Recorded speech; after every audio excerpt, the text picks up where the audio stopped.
Hey there, what is going on? It is Rob from Crypto Bobby, and today I want to talk to you a little bit specifically about some of the general market movements right now and kind of my overall thoughts as far as things are moving forward. And I also specifically want to talk about two, I think, big things in the grand scheme of Bitcoin and cryptocurrencies. And number one is going to be everybody's favorite. Goldman Sachs is potentially looking into trading Bitcoin and cryptocurrencies in the near future, as one of their rival banks.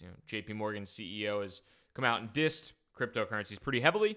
And then on the other side of the house, some interesting legal context for anybody who's interested in law. For anybody who's interested in law, there was some somewhat updates or a new framework that's being passed around in regards to running ICOs, running initial coin offerings, so that they are not deemed securities and therefore basically able to occur in the United States, which is something that a lot of people are looking into. So let's get into it. As far as things go on today's news, Bitcoin had a nice bit of a run up to almost $4,500 and then got pushed back down a little bit. In the past 4 hours or so is down from around $4,400, a little bit below 4,375. So on the day in the past 24 hours or so, Bitcoin is about even. So no crazy news in terms of Bitcoin or really crazy market news. It's been an up and down day for the most part. Ethereum has trickled down a little bit as well, and pretty up and down in terms of the top 10 and top 20. You have some cryptos like Neo up nicely, up 4 or 5%. IOTA, NEM down a little bit as well.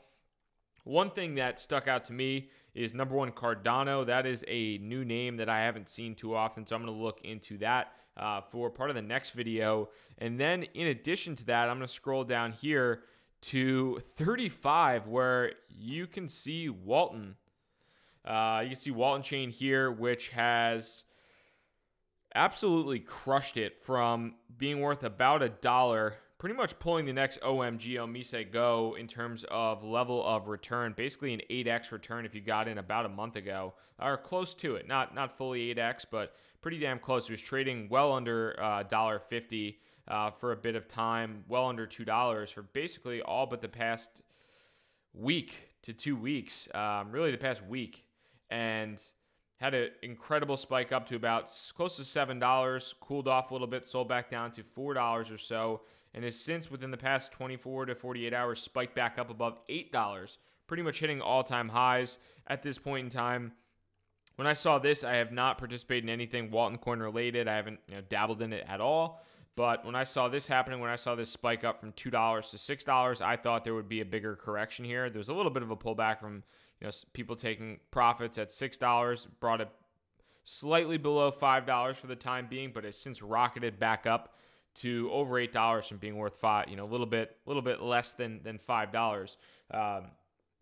That type of movement is a little bit, from my perspective, a little scary in terms of if I were to consider putting anything into it. I think probably for me, the time has passed to get returns on this. If I'm looking at some of how some of the other cryptocurrencies have gone, just in terms of like my participation in OMG, Omise Go, I got in when OMG was about, let's say OMG was less than $2 and it's up to $9, $10. So pretty similar return to Walton, but it is kind of leveled off at that rate. So do I have any idea if Walton can continue to run and have incredible moves? I have no idea. It's been an incredible move so far, and a lot of people are asking about Walton Chain back in early September. So kudos to you if you made that move, if you took that bet, and if you held strong after these gains right here. I was talking about, hey man, now might be a good time to take some profits. Apparently, it wasn't. It was a second leg upwards. Again, it's never a bad time to take profits, but pretty incredible movement by Walton. So I thought that was really worth kind of calling out in the just overall kind of market roundup of what has been happening in the past, in the past couple days. And a few other cryptocurrencies have had some nice movements as well. It's been, for the most part, an up and down day with some pretty big movements. But with Bitcoin, kind of trading pretty sideways. Ethereum, for the most part, trading down a percentage or two. A lot of the big movements have happened within these altcoins for whatever news-driven or pump-driven type information there. But Outside of the general market, I think this is some really interesting information happening and coming out today. This is on Bloomberg, but this was broken per se by the Wall Street Journal, and a source at Goldman Sachs has said that they are looking to start a Bitcoin trading venture, and they're exploring ways to figure out how they can basically allow clients to trade Bitcoin and other cryptocurrencies. And they're in talks with a number of different experts in the field, creating a business plan, trying to come up around an implementation schedule. So it says there's a number of different things that they're looking to answer in regards to addressing KYC requirements, the risks associated with with Bitcoin cryptocurrency. I think there's probably some governance issues there as well. But it's pretty interesting to hear that this was in response to client interest in digital currencies. So clients have reached out. I'm sure very wealthy clients have reached out to Goldman and say, how can I get a piece of this 10x return that Bitcoin is giving while everything else is, maybe making me 5, 8, 10% a year? And how can I get a piece of this action without doing something stupid? Can you guys take that risk for me? So, whatever your thoughts about Goldman Sachs is, whatever your thoughts are about Goldman, I still think this is somewhat interesting that Goldman is coming out and basically saying while Jamie Dimon from JP Morgan is saying he will fire anybody who touches Bitcoin and cryptocurrency and tries to trade that internally for JP Morgan on their books, Goldman is looking at starting a Bitcoin trading venture specifically internally, which I think is something that's of interesting note. I know in the cryptocurrency community, in the overall libertarian community and that type of thing, Goldman isn't necessarily the best name that you want to bring up. So I don't harbor any, I definitely don't blame anybody for any ill feelings there. But when you are looking at Goldman and how they are not only interested in somewhat leveraging blockchain technology internally at the banks, but going so far as to potentially start this trading venture, I think that's a pretty interesting move. And you can see here, this was originally reported by the Wall Street Journal, so full article over there, but I'm not a subscriber, so this had a little bit more of a little bit more content for you guys to digest. I'll link to this below in the show notes so you have that description as well. But for me personally, it's big banks being able to actually buy and sell this stuff is going to open up the doors, I think, a lot to increasing the market cap long term. Granted, especially if it's just trading, it's not necessarily investments in some cases, but it could also be in investments for their clients.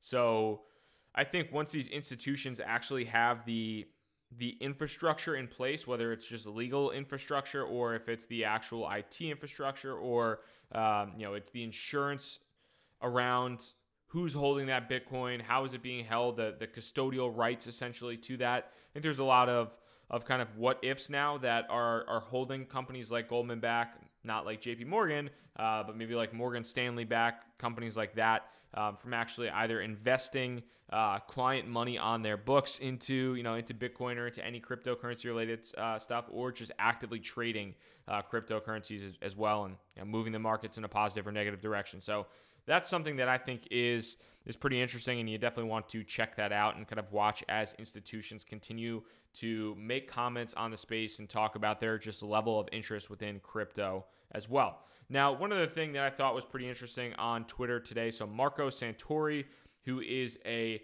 lawyer at Cooley, he is someone who has a lot of involvement with many of the ICOs, startups in the blockchain cryptocurrency world, has announced this white paper. It's called the SAFT project, and it is essentially their theory and almost like a contract for utility tokens. And this is something that I talk about a lot in regards to on the channel, just in regards to utility tokens. And we've talked about it before. China outright banned ICOs and then outright just banned cryptocurrency basically in general.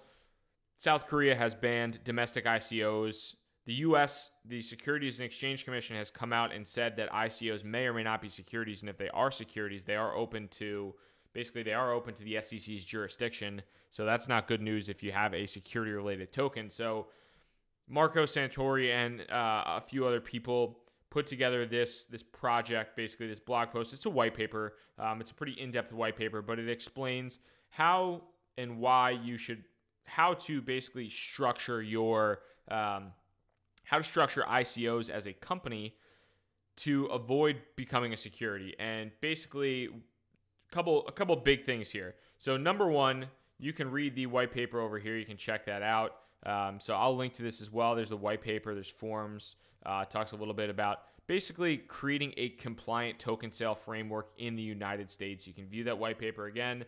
Check it out. It is pretty long. It's 27 pages and goes through that process. But outside of that, so really summarizing a lot of the information here, Marco Santori says within this token sale universe, within this ICO universe, companies that are offering utility tokens, pre-functional sales of utility tokens, essentially selling or running an ICO before you actually have a product where there is any utility, where it's just pure speculation, that is most likely going to be considered a security. And if you do an ICO post-functionally, or so you're running a post-functional ICOs where you already have a product in place, it's ready to go, and now you're offering that token on top of it, that likely wouldn't be considered a security. And it's interesting because, I've talked about this before as well, but when you're thinking about ICOs, how many ICOs out there that have done really well, done whatever, but these ICOs are for companies that just basically have a white paper. They are utility tokens. They're supposed to have a utility, but really, you are in this case investing. Basically, within this case, you are investing in the standpoint of trying to get a return in the future. And you can see here, when people buy pre-functional tokens to use one day, but if I'm buying Civic or if I'm buying Kyber Network doesn't have a decentralized exchange yet. So if you're buying Kyber Network now, you're really just speculating on the future value of it for the most part. Maybe you're just super passionate about Kyber Network for whatever reason, but Kyber Network had a big ICO. It went really well. The returns have been good for a lot of people, but there is no utility to their decentralized exchange token yet because there is no decentralized exchange. So you're basically just speculating. And that is some form of profit seeking based upon the reliance of somebody else to develop profit for you. And that, I think, in some cases would not pass the Howey test. If you're not familiar with the Howey test, I would just recommend Googling it. There's a couple different articles here specifically in relation to blockchain, but there are kind of multiple things when it comes to the Howey test that you want to be aware of. And one of the big things is an expectation of profit based upon the work of other people. So that's something where Marco is basically saying, if you are expecting profit, if you're speculating based upon the work of other people to create a platform, then that is somewhat of a security. So how do they get around that? There's a couple different things that they're looking at. Is number one, offering ICOs post functionality. So basically having a fully functioning product that you can run an ICO off of is something that they're also talking about. And another thing that is that I am not a huge fan of, but goes into the subject of institutional investors. Not institutional investors, accredited investors. And when I say that, so if you're not aware, there is an investment class. It's typically for individuals or for families, but basically you have to make, I believe it's over $200,000 a year for 2 or 3 years running in the U.S. as an individual, or $350,000 as a husband and wife and husband, husband and husband, whatever the hell. So basically, you and your partner have to make over $350,000 if you want to be an accredited investor, if you're married or something like that. So, or you have to have over like $1 million in the bank. So basically, you have to be a wealthy individual, and that qualifies you as an accredited investor. It basically means that it's supposed to mean that you have enough money to, if you invest in it, you can invest and you can lose it. It allows you to you can, as an investor, as an accredited investor, you can invest in a lot more speculative type of companies and speculative types of projects. And there are a lot of different investment vehicles that are limited only to accredited investors. And right now, ICOs are purely, most ICOs allow for retail investors to participate in them. Somebody like me and you, I am not an accredited investor. Maybe one day, but right now I'm not an accredited investor. Some ICOs like Filecoin have been limited only to accredited investors, meaning that you had to have the person who invested had to have had their due diligence done, and they had to have had a net worth of over $1 million or be making $200,000 year over year for a few years in a row with actual income verification there. So that's not, in my opinion, I think that accredited investment that allows for a lot of leeway in terms of the regulatory agencies, I think, with the Securities and Exchange Commission, but that would, I think, take a lot of excitement out of the space, in my opinion, because what ICOs do is they really in my opinion, ICOs really decentralize the venture capital investment world and allow people like you and me to participate in ICOs and to participate in initial coin offerings.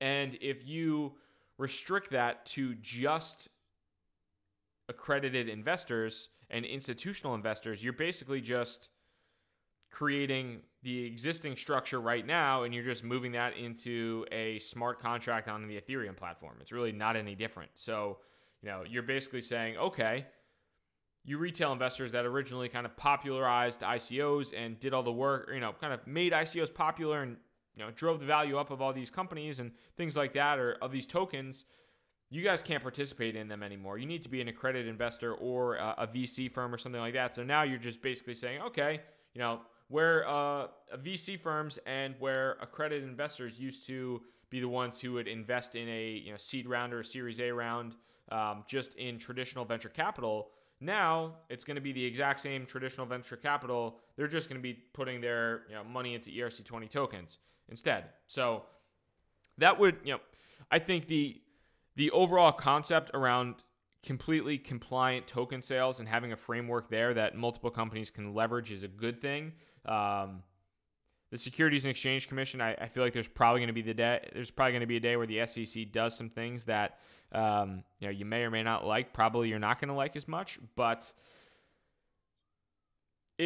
I'm not looking forward to the day where more and more companies pull Filecoin and just limit themselves to institutional investors, because I think that takes the openness of ICOs out of, basically just kind of in some cases ruins ICOs in my opinion. So, that is what it is, but I would recommend taking a look at this white paper, the SAFT white paper, again, from Marco Santori over at Cooley and the guys at Protocol Labs as well. So certainly something you want to check out to just understand the legality behind ICOs and how companies are potentially looking at creating compliant token sales. I think this is going to be big news going forward as regulation continues to tighten down on ICOs, on recently listed exchanges, things like that. So keep this in mind. If you have a little bit of spare time and you want to read through 27 pages, definitely take a look at that. Now, guys, outside of that was really what I wanted to cover for the majority of this conversation today. If you are new here, hit that subscribe button. I would really appreciate that. My name is Rob from Crypto Bobby. I try to provide as much just upfront, honest, and insightful analysis as possible without going too crazy from a BS shilling perspective. So hopefully you find that refreshing and helpful for you. And again, my name is Rob from Crypto Bobby. Hit that subscribe button if you are new. If you've been here for a while, thank you so much for your time and for watching this. Hit that like button so we can spread this out to as many people as possible. Rob from Crypto Bobby signing out. Peace.